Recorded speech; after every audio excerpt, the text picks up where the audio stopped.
지혜로운 건축자라는 제목으로 하나님의 말씀을 나누기 원합니다. 고린도전서 말씀을 저희가 이제 5월 들어서 여러분이 아침마다 이제 묵상도 하고 큐티도 하실 텐데, 이 5월 한 달 동안 고린도전서 말씀을 여러분과 나눌 텐데요.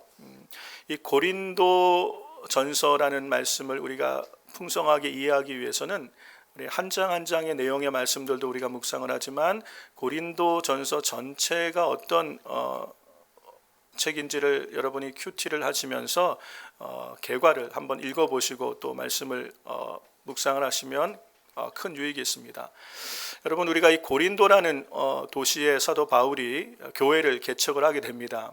2차 전도 여행 때 고린도 지역에 복음을 전하고 그것을 교회가 생겨져서 고린도 교회가 탄생이 되었습니다. 그런데 이 고린도라는 지역이 아주 좀 특색이 있는 지역이에요.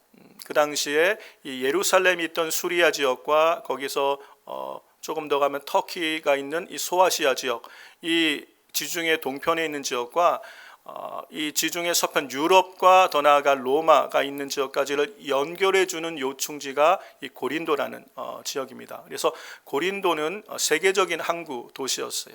이 지역 자체가 그 당시에 세계적인 항구 도시였기 때문에 유동 인구가 많았고 다양한 계층들이 지냈던 지역이 고린도란 지역이고요.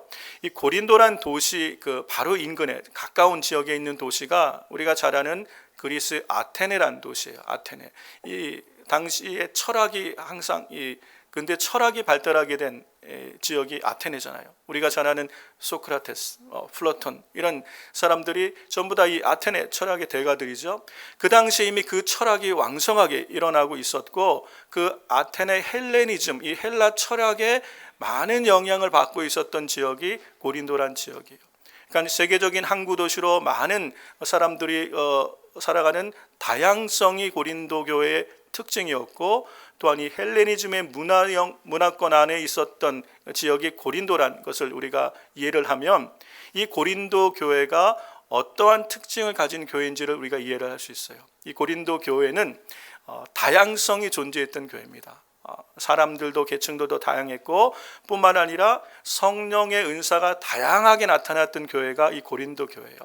바울이 개척한 여러 교회가 있는데 그 많은 교회들 중에서도 이 고린도 교회에 성령의 은사들이 참 많이 나타났다고 바울이 칭찬을 하고 있습니다. 그런 교회가 고린도 교회고, 이 헬레니즘의 영향을 많이 받았던 지역이기 때문에 이 고린도 교회 안에 있는 특징이 뭐냐면 이 언변이 능한 사람들이 많아요. 이 분쟁과 이 언론, 이 언변이 능한 사람이 많이 있었던 걸 알 수 있습니다. 고린도전서 1장 5절에 보면 사도 바울이 내가 너희를 생각할 때마다 하나님께 감사한다라고 말하면서 고린도 교회 안에 있는 장점을 설명한 것 중에 모든 언변과 모든 지식이 풍족하다. 너희 고린도 교회 안에는 이 언변과 또 지식이 풍족하다는 거예요. 그런 어떤 이 헬라권에 있는 영향, 문화의 영향력 따라서 사람들이 이런 언어에 구사하는 능력이나 지식을 얻는 이런 부분에서 다른 지역보다 더 풍성한 은혜가 있었던 지역이 고린도 교회라는 것이에요. 그런데 여러분, 하나님께서 이 성령의 많은 은사를 주신 것, 귀한 것이잖아요. 그리고 이런 지식과 배움과 언변의 어떤 은혜가 있는 것, 은사가 있는 것, 귀한 것이잖아요.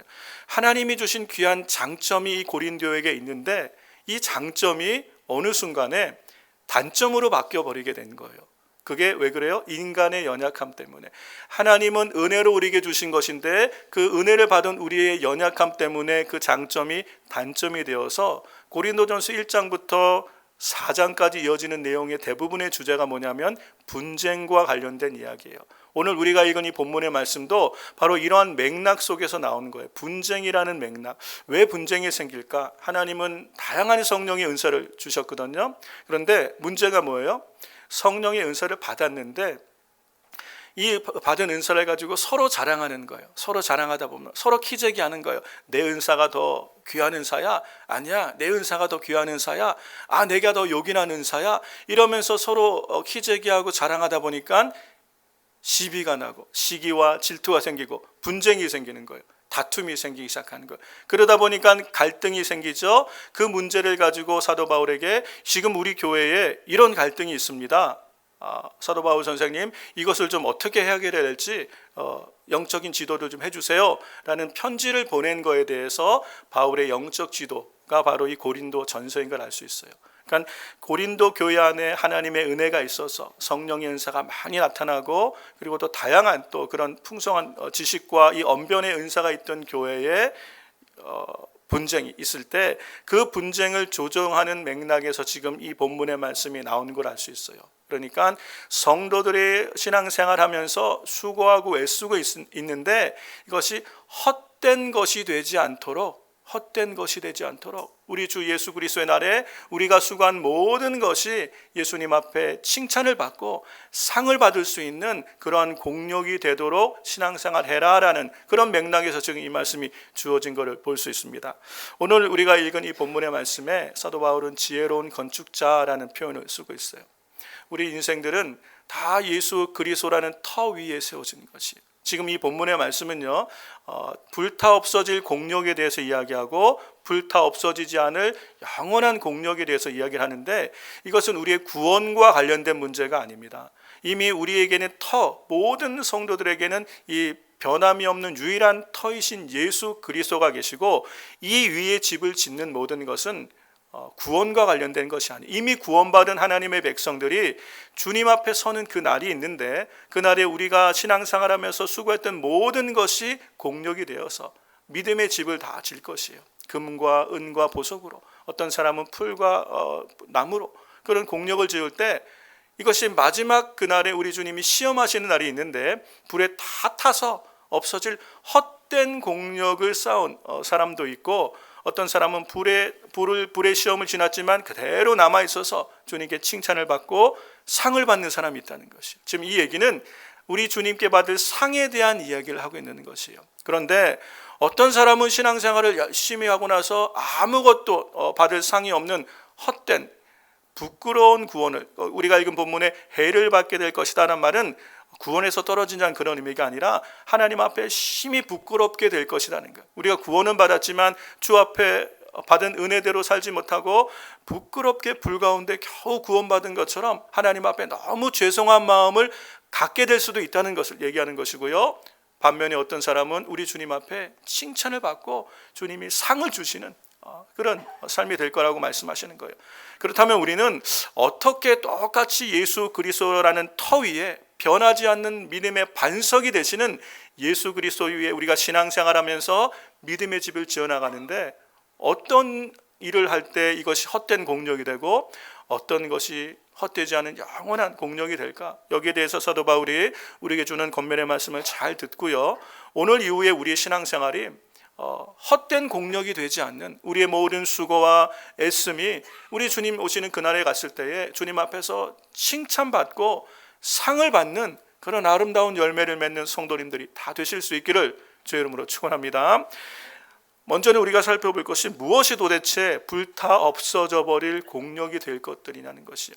우리가 신앙생활할 때 어떤 것들로 말미암아 우리의 모든 수고가 헛되게 되는가, 거기에 대해서 우리가 생각해 볼 수 있는데요. 고린도전서 10장 23절에서 24절에 사도 바울은 이런 소개를 하고 있습니다. 같이 한번 읽어보겠습니다. 모든 것이 가하나 모든 것이 유익한 것이 아니요 모든 것이 가하나 모든 것이 덕을 세우는 것이 아니니 누구든지 자기 유익을 구치 말고 남의 유익을 구하라. 아멘. 이 말씀을 잘 생각해 보면 불타 없어져 버릴 헛된 공력이 되는 것이 뭐냐면 자기 유익을 구하는 신앙생활, 자기중심적인 신앙생활을 했던 것, 나의 이익과 나의 유익을 위하여 했던 모든 신앙생활은 자칫 불에 타서 없어져 버릴 헛된 공력이 될 수 있다는 것이에요. 반면에 다른 사람의 유익을 위하여 하는 수고하는 모든 것들은 헛되지 않을 것을 사도 바울이 이야기하고 있죠. 이 고린도전서를 말씀하면서 모든 것이 가하나 모든 것이 유익한 것이 아니다. 우리에게는 모든 것을 선택할 수 있는 믿음이 있죠. 그런데 어떤 믿음은 유익한 공동체의 유익을 말하는 거예요. 공동체의 유익을 주는 믿음의 행위가 있고 또 공동체의 덕을 세우는 믿음의 행위가 있는가 하면 반면에 개인에게만 유익한 것이 있다는 것이에요. 근데 사도 바울은 이 모든 것이 가하고 유익하지만 덕을 세우는 것이 아니다. 이 덕을 세움에 대해서 말씀하면서 이 전후에 관계된 내용이 어떤 것이냐면 우상에게 드려진 제물이 있어요. 그 당시에 이 시장에 고기를 팔잖아요. 고기를 팔면 사람들이 고기를 사다 먹는데 그 고기들의 대부분이 우상에게 바쳐졌던 제물인 거예요. 그러면 그리스도인들은 우상에게 바쳐진 제물을 고기를 먹지 않잖아요. 그런데 이런 믿음의 지식이 있어요. 예수 그리스도 외에는 모든 것이 헛된 우상이에요. 우리는 그리스도 예수 안에서 어떤 것에도 제재를 받지 않는 이 담대한 믿음의 지식이 있는 분이 이 우상에 판 고기는 뭐 내겐 아무런 영향이 없는 거예요. 이것이 나를 더럽게 하는 것도 아니고 이미 예수 그리스도 안에 단단히 선 분들에게는 이것이 문제가 되지 않아요. 그래서 이 고기를 사다가 자유함이 있죠. 먹을 수 있어요. 그런데 문제는 신앙의 영적 수준이 그렇게 되지 못한 신앙생활을 처음 시작하거나 믿음이 약한 분들은 저거 우상에게 바쳐졌던 고기인데 먹어도 되나 양심의 꺼리낌이 있는 거예요. 그런데 나보다 믿음이 좋은 권사님, 장로님이 꺼리낌 없이 믿음대로 향하는 것을 보고 내가 실족한다면 누군가가 만약에 실족한다면 바울의 표현은요, 나는 평생 고기를 먹지 않겠다라고 얘기하는 거예요. 이게 지금 누구의 유익을 위한 거예요? 나 개인의 유익만이 아니라 다른 사람의 유익을 위한 신앙생활, 지금 이것을 얘기하고 있는 거예요. 그런데 다른 사람을 배려하지 못하는 내 믿음이니까 나는 그런 믿음이 있어 라고 내 믿음 중심으로 자기 중심적으로 신앙생활 하다 보면 때로는 그것으로 누군가를 실족할 수도 있다는 것이. 그래서 우리가 우리의 수고한 모든 것들이 때로 헛된 공력이 될 수 있는 것은 자기의 이익과 자기의 유익을 위한 신앙생활을 할 때 이것이 하나님 나라와 성도들에게 유익이 되지 않고 덕이 되지 않을 때는 헛된 공력이 될 수 있다는 것을 우리에게 말씀하는 것이에요. 뿐만 아니라 이 불타버릴 공력이 되어지는 것이 어떤 것들이냐면 예수님과는 상관없이 자기의 의를 드러내는 그런 공력이 되어지는 것. 신앙생활하는 많은 부분들에 있어서 하나님께 영광 돌려야 되는 많은 부분들이 사람이 영광, 내가 영광받고 나의 의가 드러나는 일들로 결과되어지는 일들이 헛된 공력이 될 수 있다고 지금 말씀을 하고 있는 것이에요. 성경에 보면 마태복음 7장 22절에 예수님께서 예수님의 말씀 앞에 사람들이 이렇게 얘기합니다. 주여, 주의 이름으로 우리가 선지자 노릇도 하고 주의 이름으로 귀신도 쫓아내며 주의 이름으로 많은 권능을 행치 아니하였나이까 하리니. 예수님 앞에 서는 날에 우리가 이렇게 하나님의 일을 위해서 열심히 하지 않았습니까? 그러는데 예수님, 너 나와 상관없다, 이 얘기를 하시는 거예요. 그러니까 이게 불타 없어질 공력과 관련, 우리 주님과 아무 상관없이 하나님의 일을 열심히 할 수 있는 것. 이게 왜 그러냐면 주님을 위하여 드려진 것이 아니라 나를 위하여 한 일이 되어질 때에는 주님과 아무 상관이 없는 일이 되는 것이에요. 이 모든 일의 칭찬을 내가 받고 있다면 우리는 어쩌면 헛된 공력을 쌓고 있는지도 몰라요. 불타 없어질 풀이나 나무로 집을 짓는 것과 마찬가지가 될 수 있다는 것이에요. 우리 주님이 마태복음 6장 16절에서 18절에 이와 관련되어서 이런 중요한 말씀을 하십니다. 같이 한번 읽어볼게요. 금식할 때에 너희는 외식하는 자들과 같이 슬픈 기색을 내지 말라. 저희는 금식하는 것을 사람에게 보이려고 얼굴을 흉하게 하느니라. 내가 진실로 너희에게 이르노니 저희는 자기 상을 이미 받았느니라. 너희는 금식할 때에 머리에 기름을 바르고 얼굴을 씻으라. 이는 금식하는 자로 사람에게 보이지 않고 오직 은밀한 중에 계신 내 아버지께 보이게 하려 함이라. 은밀한 중에 보시는 내 아버지께서 갚으시리라. 아멘. 예수님이 금식을 예를 들어서 말씀하시는 거예요. 우리도 금식할 때 있죠. 일주일 금식하기도 하고 40일을 금식하기도 합니다. 그런데 금식할 때 나 금식해 티를 내고 싶어요. 사람들이 목사님 40일 금식하는데 얼마나 힘드세요? 그러면서 제가 머리도 잘 안 씻고 그냥 힘든 목소리도 할렐루야 그러면서 굉장히 신령한 척 막 하고 그러면 여러분 티를 내면 우리 목사님이 금식하시는구나, 신령하다, 칭찬을 다, 너희 상을 이미 다 받았다는 거예요. 티 내지 말라는 거예요. 신앙생활하면서 금식하는 티 내지 말고, 머리에 기름을 바르라는 게 뭐예요? 티 내지 말고, 사람 앞에 칭찬과 영광을 구하지 말고 은밀한 중에 보시는 아버지께 금식을 하는 거예요. 그러면 아버지 하나님께서 갚아주시는 거예요. 근데 하나님이 갚아주시기도 전에 사람들한테 다 칭찬받았어요. 아유, 금시간이라고 수고 많으셨어요. 능력 받았겠네요. 믿음 대단하십니다. 칭찬을 받고 영광을 받고 나의 의의를 막 드러내면 하나님 앞에 서는 날 뭐라고 말씀하시는 거예요? 내 상을 이미 다 받았느니라. 이미 공력이 하나도 없는 거예요. 사람 가운데 다 칭찬받아버리면 주님 앞에 받을 것이 없는 삶이 될 수도 있다는 거예요. 그런데 우리는 우리 신앙생활에 자칫 이렇게 되기가 쉽다는 거예요.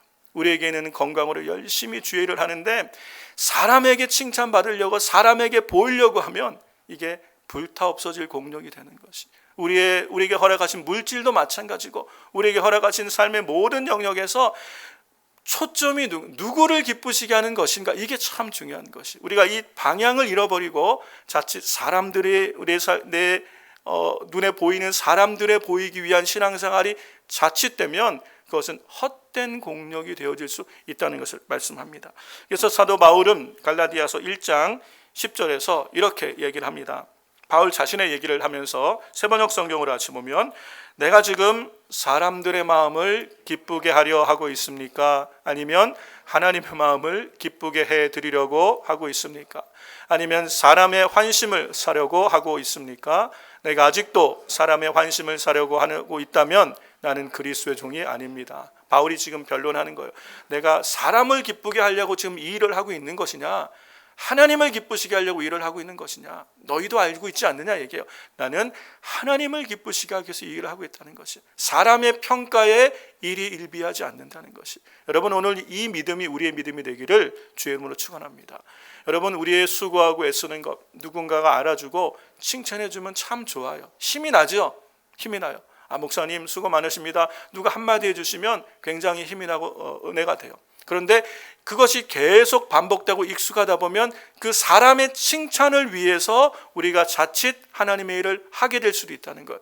그렇게 될 때는 아무런 상이 없을 수 있다는 것 기억하면서, 사람들이 비록 알아주지 못하고 사람들이 비록 다 인정해 주지 못하고 칭찬받지 못할지라도 보이지 않는 곳에서 주를 섬기는 그 모든 수고는 누가 아신다는 거예요?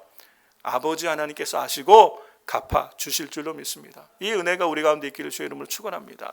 일부 예배를 드리는 분들 중에 젊은 청년들이 많이 있어요. 청년들이 일부 예배에 참석해서 예배를 드리고 2부에는 옆 건물에서 교육부에서 교사로 많이 섬깁니다. 청년들이 주일학교 그리고 중고등부 교사로 섬겨주시고, 또 일부에 우리 여전도에 또 주방팀에서는 일부 예배를 드리고 또 2부에는 성도들 위해서 음식을 준비하는 일에 쓰시고, 또 일찍 오셔서 예배를 준비하는 많은 분들이 계시고 또 찬양을 준비하는 분들이 계시죠.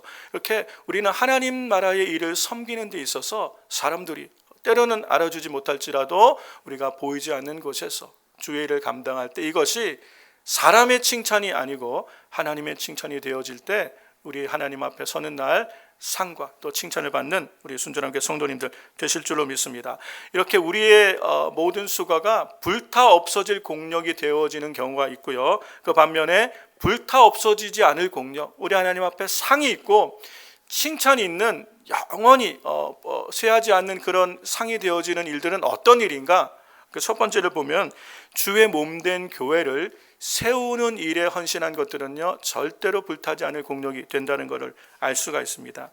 하나님께서 예수 그리스도라는 터 위에 교회를 세우셨죠. 모든 교회는 예수 그리스도께서 머리십니다. 그리스도라는 반석 위에 세워지는 것이에요. 예수님이 주인이시요. 우리가 이 예수 그리스도 머리로 하고 그의 모든 지체, 성도들이 지체가 되어 그리스도의 몸인 교회를 세우는 거예요. 교회는 그리스도의 몸이라는 것이, 모든 성도님들은 그 몸의 지체가 되는 것이. 그래서 하나님께서는 이 교회를 세우시고 교회를 강건하게 하시기 위해서 우리에게 성령님을 주셨죠. 성령을 믿는 모든 성도들에게 주신 이유는 분명합니다. 성령께서 우리가 하나님의 자녀인 것을 확증해 주시기 때문에, 성령 받은 우리 성도들은 하나님의 구원받은 자녀라는 것을 확증해 주시기 위해서 성령을 주셨고, 또 한 가지는 성령을 우리에게 주신 목적은 하나님이 구원하신 예수님의 보혈로 우리를 구원하신 하나님의 백성들을 그 구원을 잘 이끌어서 구원이 완성되는 그날까지 이끌어 가시기 위해서, 성로들을 견인하여 가시기 위해서 우리에게 성령을 주신 거예요. 그래서 성령님을 보혜사라 그러죠. 우리 곁에서 도와주시는 분, 우리의 구원을 완성하시기까지, 예수 그리스도 안에서 이미 얻은 구원을 하나님 나라 천국에 들어가기까지 우리를 이끄시려고 도우시는 성령님을 보내주셨어요. 그래서 성령께서 교회와 함께 하시고 성령님께서 성도들과 함께 하시면서 성령의 은사를 주시잖아요. 그죠? 모든 성도들에게 각각에 맞게 은사를 주시는 거예요. 이게 은혜의 선물이에요. 근데 이 은사를 주시는 목적이 뭐냐는 거예요. 내가 이렇게 신령하다는 것을 증명하고 내가 이렇게 기도 많이 한다는 걸 증명하라고 주신 것이 아니라 그리스도의 몸인 교회를 세우라고, 덕을 세우라고 은사를 주셨다고 지금 바울이 얘기하는 거예요. 에베소서 4장 11절과 12절의 말씀을 같이 한번 보겠습니다. 에베소서 4장 11절과 12절에 그가 혹은 사도로, 혹은 선지자로, 혹은 복음 전하는 자로, 혹은 목사와 교사로 주셨으니 이는 성도를 온전케 하며 봉사의 일을 하게 하며 그리스도의 몸을 세우려 하심이라. 아멘. 교회에 다양한 은사를 주시고 또 다양한 직분도 주시는 이유가 뭐예요? 성도를 온전케 하는 것이, 그리스도의 몸인 교회를 세우시기 위해서 성도들이, 다양한 사람들이 모여 온전하게 되고 서로 봉사함으로 몸을 세워가는 것이에요. 뿐만 아니라 성령의 다양한 은사들이 있겠죠. 어떤 분에게는 가르치는 은사, 어떤 분에게는 치유하는 은사, 어떤 분에게는 중보기도하는 은사, 어떤 분은 남을 잘 대접하는 은사, 어떤 분은 물질로 잘 섬기는 은사, 다양한 은사를 우리에게 주신 것은 성도를 온전케 하며 봉사의 일을 통해서 그리스도의 몸인 교회를 세우게 하려는 것이에요. 그러므로 우리 각 사람에게 주신 은사를 가지고 주의 몸된 교회를 세우기 위하여 수고하는 이 모든 것들은 결코 헛되지 않은 공력이 될 것을 약속하시는 줄로 믿습니다. 이게 고린도전서 12장 7절에도 이것을 말씀하는데요. 현대인의 성경을 같이 한번 보겠습니다. 각 사람에게 성령님이 계시는 증거를 주신 것은 모든 사람의 유익을 위해서입니다. 네, 이 성령님이 계시다는 증거를 주시는 것, 이게 무슨 말이냐면 성령의 은사를 주셨다는 거예요. 각 사람에게 성령의 나타나심을 보이시고 성령의 은사들을 주신 것은 모든 사람의 유익을 위해서라는, 이게 무슨 의미예요? 교회를 세우시기 위해서라는 거예요. 공동체를 위해서. 그러니까 우리가 자신의 유익을 위해서가 아니라 그리스도의 몸인 교회, 공동체의 유익을 위해서 우리가 하는 헌신과 수고는 결단코 헛되지 않는다는 것을 말씀하는 거예요. 나의 유익을 위한 것이 아니라 공동체의 유익, 주의 몸인 교회를 세우기 위하여 우리가 밤낮 수고하고 애쓰는 이 모든 수고는 결코 헛되지 않고 우리 주님 앞에 섰을 때에 칭찬과 상을 받게 될 것이라고 우리가 말씀하는 줄로 믿습니다. 고린도전서 10장 33절에 그래서 바울은 이렇게 성도들에게 권면을 합니다. 같이 읽어보겠습니다. 여러분도 나처럼 매사에 모든 사람을 기쁘게 하도록 노력하십시오. 나는 내 자신의 유익을 생각하지 않고 많은 사람들의 유익을 생각하며 그들이 구원을 얻도록 애쓰고 있습니다. 네, 교회를 세우시기 위해서, 공동체의 유익을 위해서 애쓰고 수고하는 이 모든 것들이 결코 헛되지 않을 것이기 때문에 여러분도 그렇게 주의 몸된 교회를 세우는 일에 열심을 내라라고 사도 바울이 권면하는 줄로 믿습니다. 이 수고는 결코 헛되지 않아서 주님 앞에 설 때에 상을 받는 아름다운 공력이 될 줄로 믿습니다. 두 번째, 우리가 이 없어지지 않을, 불타지 않을 공력이 뭐냐면, 화목케 하는 사역을 하는 것은 결코 헛되지 않은 공력이 된다는 것이에요. 예수님께서 이 땅에 오셔서 하나님과 원수되었던 우리 사이에 화목제물이 되셨죠. 예수님 화목제물이 되심으로 하나님과 우리가 화목하게 되어진 거예요. 화목하게 된 것. 우리 인생에는 평강이 없었어요. 왜요? 하나님과 원수된 우리 가운데 어떻게 평강이 있겠어요? 편안함은 있을 수 있겠지만 우리 영혼의 진정한 평안, 하나님과의 원수, 관계가 깨어진 인생에는 진정한 평안이 없는데, 예수 그리스도께서 이 땅에 오심으로 십자가에서 우리 모든 죄를 대신 지시고 죽으심으로 하나님과 우리 사이를 화목하게 하신다. 그리고 이 예수님께서 우리에게 화목하게 하는 직책을 주셨어요. 이제 그리스도인들, 예수 믿는 성도들을 부르는 다른 이름이 뭐냐면 화평케 하는 자들이에요.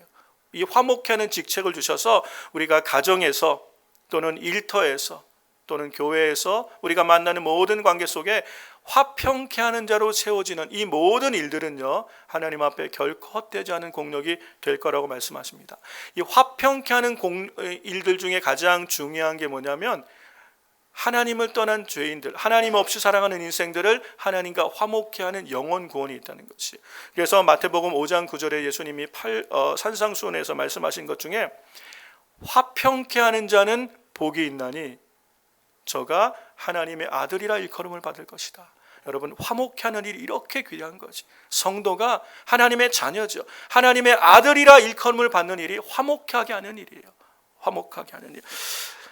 예수님께서 우리를 구원하시고 하나님과 화목하게 한 것처럼 이제는 성도와 교회가 이 땅에 화평케 하는 자들로 보내주신 것. 그래서 우리가 세상 가운데 하나님 없이 살아가며 고통하는 자들을 주님께로 인도하는, 영혼 구원하는 이 일은요, 결단코 헛되지 않은 일인 것을 우리 주님이 약속하신 걸 볼 수 있습니다. 사도행전 1장 8절에 보면 귀한 말씀이 있죠. 오직 성령이 너희에게 임하시면 너희가 권능을 받고 온 예루살렘과 온 유대와 사마리아와 땅끝까지 이르러 내 증인이 될 것이다 라고 말씀하십니다. 성령이 너에게 임하시면, 성령을 우리에게 주시면서 같이 주신 선물이 뭐라는 거예요? 권능을 주셨대요.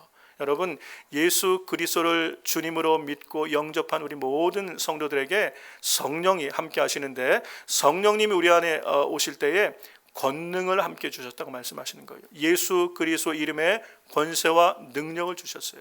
너희가 내 이름으로 무엇이든지 구하면 내가 시행하리라. 우리 주님이 약속하신 대로 예수 그리스도 이름의 권세와 능력을 주셨어요.